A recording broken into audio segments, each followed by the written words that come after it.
Abraham, I want to thank you for providing the tools to resurrect my life. I came from a place that seemed impossible, and the tools that you provided helped me work my way through many difficulties, and it's transformed my life. And it feels really good to see it in action.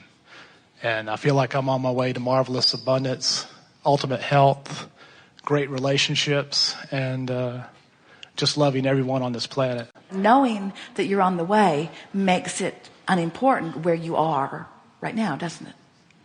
Perhaps so, yeah. Knowing that you're always... Well, we can't help but go for it. Yeah. I see... Well, think about that. In other words, if I know that I can get to anywhere I want to be, doesn't that take the sting out of not yet being there? Yes, it does. And when you realize you're not ever going to get it done, doesn't it make you not want to eat all of the meals today? Usually. What I'm trying to understand how the mind stores vibrations. It doesn't. Okay. Good to know. Yeah. Your brain is not a storage cabinet. Even what you call memory, it's not a filing system. It's a transmitting and receiving mechanism. And so the active vibration is the point of the retrieval system. And it retrieves from past, present, or future. So let's say you had a wonderful day and you know it. And you wrote positive aspects about it. And you were tuned in, tapped in, turned on. You felt great. And you went to bed and you set a segment intending for tomorrow. Tomorrow's going to be wonderful also. And you went to sleep in that vibration of well-being. Now, you've been practicing it for a while. That's why you were able to do that. So you woke up, and that was the vibration that was most active within you. And because that was what was most active within you, when you woke up, you started thinking pleasant thoughts. While you were dreaming, you had pleasant dreams, because everything is coming from that point of attraction. In other words, you're feeling very good, and your point of attraction is represented in almost everything that you see around you. But then let's say, because you are multifaceted, you've lived a big life, you've got lots going on, you didn't just start living today and you just didn't start vibrating today, you have other things that have been active in your vibration before. You're driving down the street feeling pretty darn good, and you witness something that gets you to pondering. Now, when you started pondering it, if you were sensitive the way you were feeling, you could tell you just turned your canoe into resistance. Yes. You are no longer going with the flow with this thought that was inspired by something you saw. But you've learned to tolerate a little fluctuation in your vibration, so you didn't pay any attention to it. You allowed yourself to go with the flow, so to speak, of that negative thought. And in doing so, it got a little stronger, and it got a little stronger until you're really remembering some things, and you're starting to not feel so good. You're getting sort of stirred up about it. Right. Now you have a different point of attraction going on. So the thing we want to point out is that that could have been something that happened 20 years ago. It was. It was. It activated an old vibration in me. So as it's activated now, in this new day that was mostly feeling good, and because now you care about how you feel, when you felt yourself starting to go against the flow into resistance, you might have the clarity to stop and say, wait a minute, what am I doing? That was then. This is now. I know better now. If I knew then what I knew now, that wouldn't have even happened. Yes. And you turn yourself back around and you hardly miss a beat. But so what? Maybe you don't get turned around. Maybe you go with it and you think about it and you brood about it. So that night when you go to bed, you're not that bright and shiny being that you were. And you try to think happy thoughts before you go to sleep, but this is really stuck in your vibrational craw.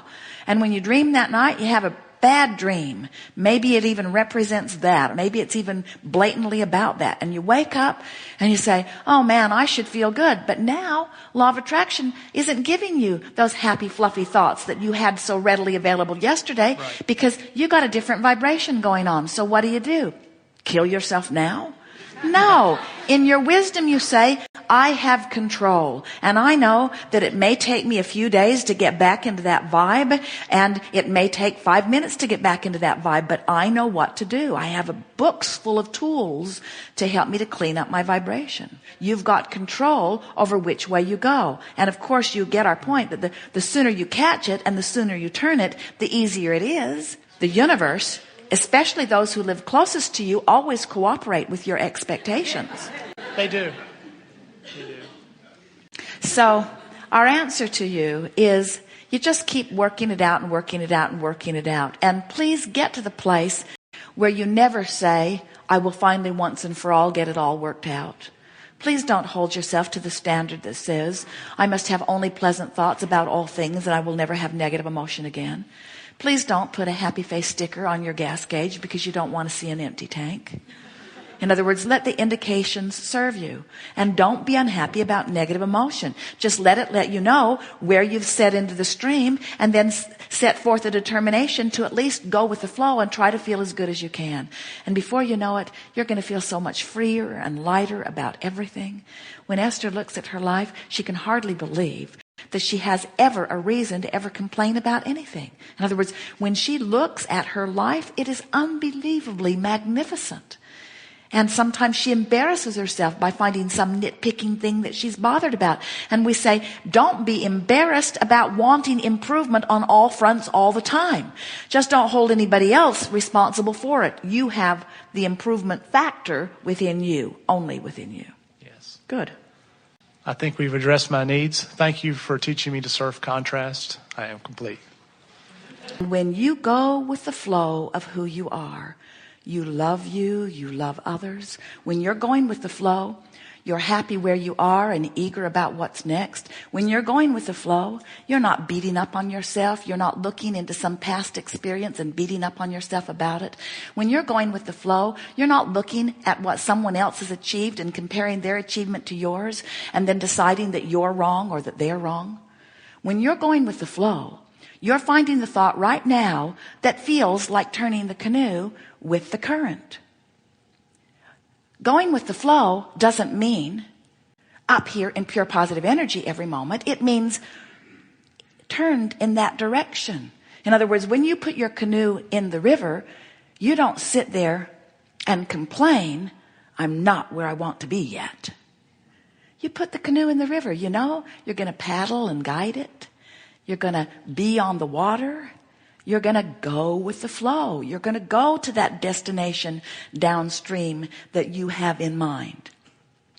And so wherever you're putting your canoe in right now is wherever you are on this emotional stream. And you might be setting your canoe in down here in an attitude of depression. Something might have happened. You might be feeling powerless. Empowerment is going with that flow. Disempowerment is moving against the current. You can't buck that current. If you don't go with the flow, there's not enough action in the world to make the difference. Have you noticed? Oh, you can turn your canoe upstream and you can paddle for a while. But your muscles are going to get tired and you're going to get discouraged and you're going to stop paddling. And when you do, you'll start going with the flow again. And if you realize that that's all right to let go and go with the flow, then before long, you're joyously creating. But many of you have become so convinced that it is your responsibility to turn that canoe upstream and paddle your heart out forevermore, because after all, there is no gain without pain, they've told you. And nothing comes without sacrifice, they've told you. And what they've really told you, and most of you have been told this enough that you began to believe it, is don't go with your flow, go with mine. Never mind what you want, because you're not smart enough, you're not old enough, you're not in the right church, you're not in the right whatever. You're not wise enough to know, so just do what I say and things will go better for you. And we want you to understand that there really is only one flow for you, and it's getting back in sync with that energy that was you before you were born, and that energy that has never stopped flowing through you, and that energy that always flows toward whatever it is that your genius life has caused you to carve out for yourself. That is going with the flow. If you are not going with that flow, you are feeling the discord of not going with the flow. And that's what emptiness feels like. That's what negative emotion certainly is. That's what that feeling feeling of unfulfillment is, if you don't let yourself be up to speed with who you have become, you don't feel good. Those are such important words. Your life is causing you to become even more than it was when you first got here. Your life is causing the expansion of Source through you. And when Source goes to that expanded place and you don't go with the flow, you feel unfulfilled.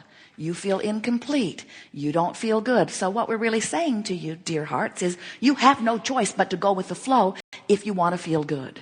And that's the bottom line here, isn't it? If you want to feel good, you must go with the flow. Now, you've trained yourself or been trained by others to tolerate not feeling good. You're used to being ornery or feeling out of control. Some of you have adapted to some degree of a feeling of powerlessness. You don't like it very much, but you've adapted. Your mother really liked it better when you went with her flow. And when you didn't, there were repercussions sometimes. And some of you just learned that it was easier to not hold out for what you wanted and to just sort of yield to what somebody else wanted, only to discover years later that you trained yourself not to go with the flow. And then you resent them. You resent your parents. You resent the schools. You resent all of the people who seemed so strong, who were so persuasive in whatever way with their positive or negative offering. And we're here we're reaching for the softest word. Inspire. We're going to say prod. We're going to say convince. We're going to say sales job. We're going to say motivate. We're here to help you to remember that you have guidance within you, and you can always tell when you're going with the flow. Now, this emotional guidance scale here at the end that doesn't feel good, that really isn't going with the flow. In other words, there's flowing and not flowing. There's allowing, art of allowing, and resistance. Some of you have made resistance an art. Allowing, resisting. So down here in the resisting place, there are emotions like fear, depression. A little less resistant or a little more going with the flow is revenge. A little more going with the flow, rage. A little more going with the flow, anger. A little more going with the flow, less anger. A little more going with the flow, frustration and overwhelmment. A little more going with the flow, pessimism, hopefulness. A little more going with the flow, optimism. A little more appreciation, love. In other words, you get that? So maybe you put your canoe in today at depression. So what? Turn it downstream.